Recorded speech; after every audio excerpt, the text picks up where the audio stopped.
Estepona was christened Ast-Apa 8,000 years ago by the Comita tribe of fishermen who sailed here from Egypt. Today it's still a working fishing port, and visitors are reminded of its roots by a statue backing onto the sea. But in Estepona you won't find a concrete jungle like nearby towering Torremolinos. Estepona has escaped development, and its thousands of years of history have been left largely intact. It's lost none of its Spanish flavour. Whitewashed houses dressed with flowers, a maze of alleyways, streets and steps crowned by two 15th century churches. Slow, lazy days where you soon learn the meaning of mañana. Breakfast at mid-morning with the locals. Coffee and churros. They're a kind of fried donut, and they're delicious. And if you fancy a break as a traveller rather than as a tourist, you can get a real taste of Spain staying at an hostal. That's a small hotel come boarding house. The one-star Hostal La Malagueña is in a quiet street close to Estepona's main square. The accommodation here is very basic but comfortable. There are washing facilities but no private bathrooms. Some rooms look out over the hostel's central covered courtyard where meals are taken. Good, basic Spanish food with no concessions made for English tastes. Guests treat it very much as home and they help themselves from the kitchen.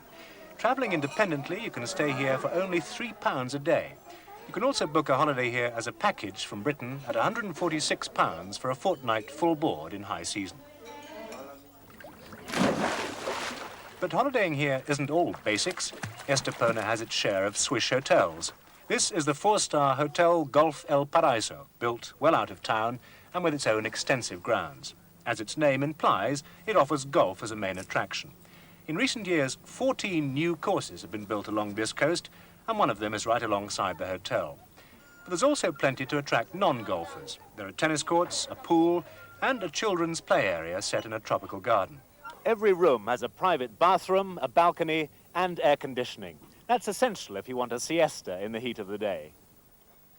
At lunchtime, there's a cold buffet served on the terrace, and for the evenings, an elegant restaurant. But perhaps the star attraction is a revolving rooftop restaurant. Sadly, visitors last year were unable to enjoy its breathtaking views because the mechanism was broken. Instead, some guests went out to take a turn around another local high spot, the port of Costa del Sol. 35 years ago, this was a farm bordering the Mediterranean. Costa del Banús bought the farm and immediately encountered the wrath of his family, who thought he'd squandered his money. For nearly 30 years, José did nothing with his land, but then he decided to reap a harvest of holidaymakers. He built this attractive port, and today it's the place to come to see and be seen. Yachts from all over the world tie up here, and millionaires and their minions soak up the sun and generally have fun. Spain has a raw richness that's exciting. It's a country of passions, and nothing arouses them more than the bullfight. This is Estepona's new bull ring. Whether you approve of bullfighting or not, it is a 500-year-old tradition that's very much a part of the Spanish way of life. Nearly everything you think of as being particularly Spanish is at its best in this part of Andalusia, not least the food. The traditional cold soup, gazpacho. Fish you seldom hear of elsewhere, salmonete, boquerón and chanquete. And of course sangria, that ice mixture of rough red wine and lemon soda, spiked with brandy and topped off with a fresh fruit salad. All right, thank you very much. For those who'd rather cater themselves than be catered for, there are villas. These are the Bahia beach villas, 4 miles out of Estepona towards Gibraltar. They're built in the style of an Andalusian village, right on the beach at Golden Bay. There are 2, 3 and 4 bedroomed villas, each with a fully equipped kitchen and a daily maid service. The price of a 2-week holiday here varies according to how many there are in your party and the type of villa you choose. But in high season, prices range from £132 to £151. On the site there are 6 pools, 2 restaurants, a beach bar and a shop. But most holidaymakers here visit the daily market in the town. It may seem strange that a site on the edge of the Mediterranean has 6 swimming pools, but then again it isn't at all surprising that a good many people don't fancy bathing in what's been called the sunniest sewer in Europe. 18 countries border this sea, and some of them aren't as fussy as Spain about what they tip into it. Part of the problem is that the Mediterranean is tideless, which means to say it only flushes its waters completely into the Atlantic once every century. Mind you, Spain has probably done more than any of her neighbours to improve things. Fines for polluting beaches are instantaneous and heavy. A place where children can play all day, every day, is a Pontins Holiday Club, just 10 minutes outside the town. Accommodation here is in hotel rooms or chalets, and there's a real international flavour about the place. At the lunchtime buffet, wine is provided free, and Belgians, Germans, French, Italians, Spanish and English sit down at tables of 8. The club's aim is to provide absolutely everything, and many guests don't ever leave the site during their stay.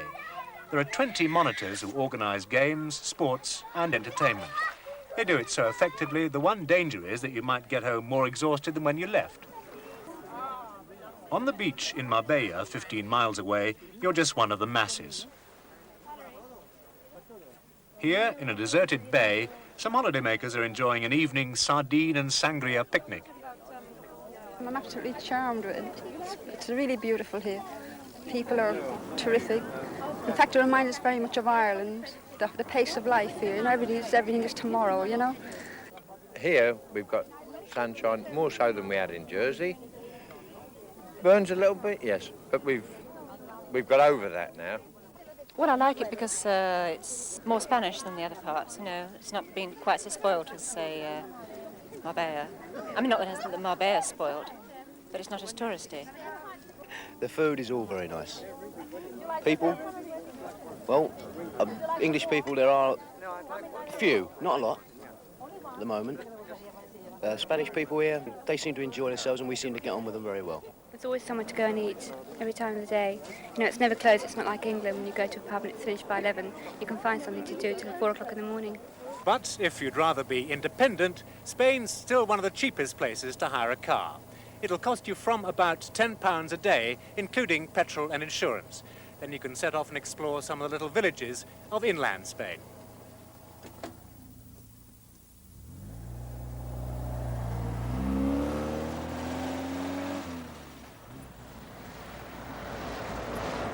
As soon as you leave the coast, you enter another world. You pass acres of muscatel grapes from which the sweet golden Malaga wine is made. And there are strangely nude trees. Once every 7 years, the cork bark is harvested to plug the bottles. Then, round the bend, you catch your first sight of the village of Casares. Here you come across the real face of Spain, like Maria, a 93-year-old gypsy who lives where her mother lived, behind this facade in a cave. Maria has never left the village. She's never even been down to the sea.